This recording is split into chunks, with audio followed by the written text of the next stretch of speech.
Mike Gundy joins us now, and we did not have a chance to talk to him live in Arlington, but I kind of thought he'd come through for us when we got back home, and here's the head coach. And I don't know if you heard that, Mike, but the two things people came to me taking away from your message and what you said in Arlington was one, the brutal honesty of pointing at yourself. That impressed a lot of people. And then the other was, is he trying to kind of stay a little bit off the radar and let his team come from the back of the pack? Your thoughts? Well, I was just being honest about our team last year and where we were at. We certainly didn't have the firepower that we might have had the last few years, but we could have played better if we were a more disciplined team. Then we end up not being a very tough team because we were lacking in discipline. And ultimately, those are two things that I can control. I don't call a lot of football plays on either side of the ball, and I don't coach a lot on the field, but I can control and coach the coaches, and I can control the attitude and the discipline and the structure and accountability, and to a certain extent the toughness based on the young men we recruit. So that was the truth. And then secondly, the good thing is in our league, everybody gets to play. So we're going to play them all no matter what. And if you get going and your attitude's good and you build a little chemistry, get some decent quarterback play, and develop some toughness, minimize the big plays you give up in this league, and don't turn the ball over, you give yourself a chance to win. And that's kind of what I'm seeing right now. That's the way I see the team. And so we've got a lot of work ahead of us, but when a new year starts, it's always an exciting time. With the shirts, and that got some attention. You talked about the off-season and spring football shirts and so forth, and I know that, I don't know how much you communicate with Rob Glass as far as what's going on in the summer and the off-season. You're busy, you and your staff busy recruiting, but what kind of feel do you get with this team and the way they've responded all the way from off-season through spring football, and now that Rob and his staff have them here during the summer? One example, Chuba Hubbard with that 550-pound squat that Gary Calcagno put on Twitter the other day. Pretty impressive. If I don't get any reports at all, it's a good thing. Coach Glass is so demanding that's one area that I don't have to concern myself with. So as long as nobody's calling me and letting me know that we've got some issues, then we're having a good off season. And everybody is most teams are working hard right now, but I feel like that our team understands the message and what it's going to take for us to be successful during the season. One of the things that everybody wanted to talk about down in Arlington was quarterback, and I mean, right or wrong, I listened to what you had to say, and if somebody, I said this earlier, if somebody gave me a multiple choice answer, the question being, what will Oklahoma State do at quarterback in the opener with Oregon State? A, start Spencer Sanders. B, start Drew Brown. C, play both quarterbacks. I know you mentioned it as an option. I would answer C, both quarterbacks. Well, that could happen, and I was very honest with them, and I'm not really sure why they not necessarily challenged me, but questioned. You can go back and look at my history. As soon as we have a quarterback that we feel like gives us the best chance to be successful, we're going to name him the starter. And I'll go back on what I said down there. I'll give you an example of what they're doing at Oklahoma. I mean, I can't imagine that it took 3 days before the first game last year for them to realize that Kyler Murray was the best player. So some schools are playing a different game than we are. We don't play that game. We've named starters here. We named Whedon. We named Taylor. We named Wes Lunt. We named Zach Robinson early. Yeah, so that's what we do. And once we have a quarterback, if that happens, we're going to name him. It's easier to have a quarterback in place. It really is a much smoother development for those players and for our offense. But we also have an obligation to every young man that we recruit, that we would give him a fair opportunity to get on the field and play and earn his spot. And so with that being said, over the last 15 years, that's one thing that we've kept true to our word in our system. And even though we and or I need to make some improvements this year compared to last year, we've never gotten away from our core values and what we believe in. And that's one thing we're not going to change, is every young man gets a chance. And if they're putting their time and effort in and they're working hard and they're productive, they're going to get a chance to play. Yeah, I've played that wide receiver comment you mentioned in the breakout several times. That was one of my favorite comments. But I just mentioned that as a reference to what you just said there.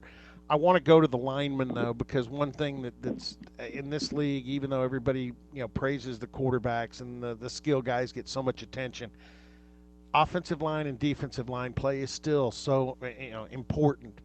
And you've got Charlie Dickey on the offensive line. I like Johnny Wilson as a leader. Marcus Key's back.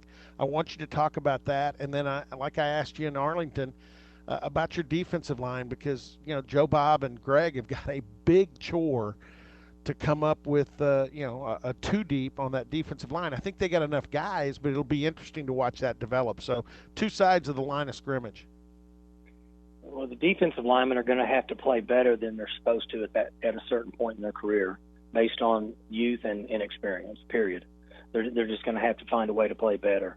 And we cannot accept an excuse that they're young or inexperienced, because we don't have a choice. I think we lost 6 guys, so that's just the way it is, and they can't settle for anything less.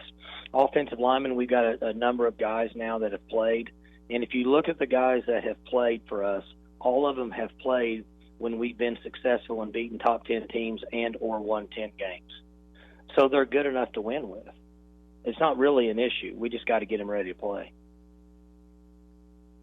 All right, last question, and so many of the coaches got this, especially it seemed like on day 2, and you were on day 1, and I guess maybe it was because Neil Brown was there, and I know Matt Wells was there the day you were there, but Kleiman was there on the second day, and this league has a lot of new coaches. If you factor in guys like Rule and Campbell and Lincoln Riley even, I mean, the turnover, you're the dean of coaches in this league, which, is, I'm not saying that's amazing, but, we've seen a lot of guys leave. How much different do you expect this league to be with all these new guys in charge? I think they'll, with the exception of Kansas, it's going to look very similar. North Dakota State was similar to Kansas State in their approach in a lot of ways. If Coach Miles is going to run the system that he's run when we were here and then at LSU, that will be considerably different than what Beatty did. But Neil Brown and Matt Wells, they're 3-down, 4-down guys on defense, and they're running spread just like we do and like what West Virginia and Tech did to a certain extent. So I don't think you'll see a lot of difference there. It'll be more similar than it will be different. And I guess that deciding factor would be whatever they decide to do at Kansas on offense. Yeah, I know you got this a lot too, and we'll wrap it up on this.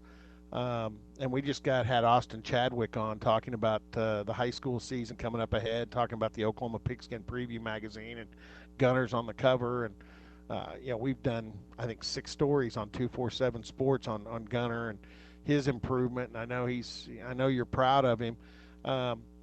You also get a chance to see more of that stuff in the summer because you're allowed to go. Being a father, not as a head coach, you're not at the college level.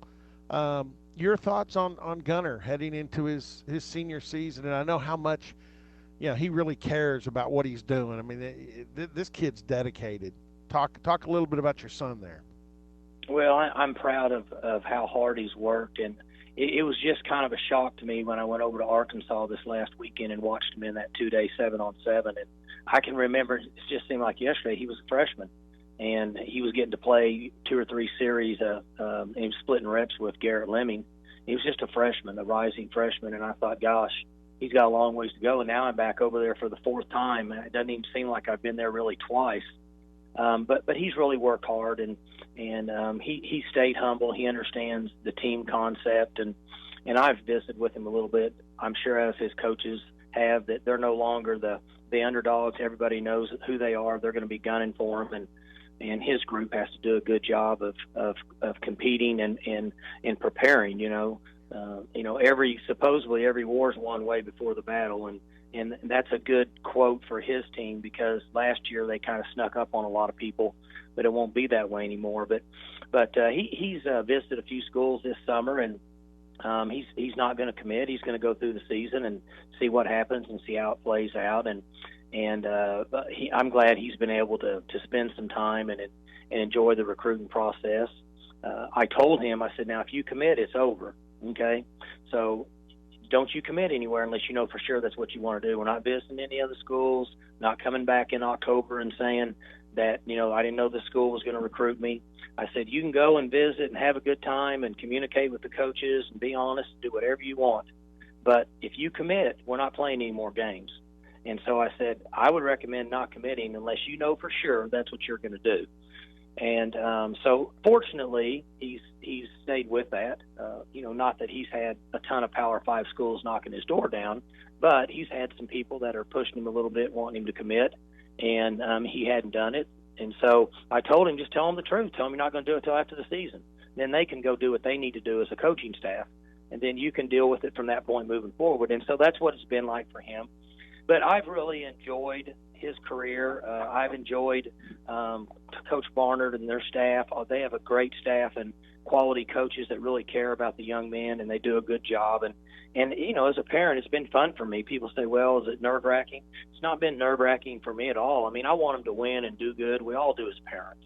But I've enjoyed watching them grow up and show up for 6 a.m. workouts, go at night, do quarterback workouts, try to drink the protein shakes, do the things that give him a chance to be successful in life.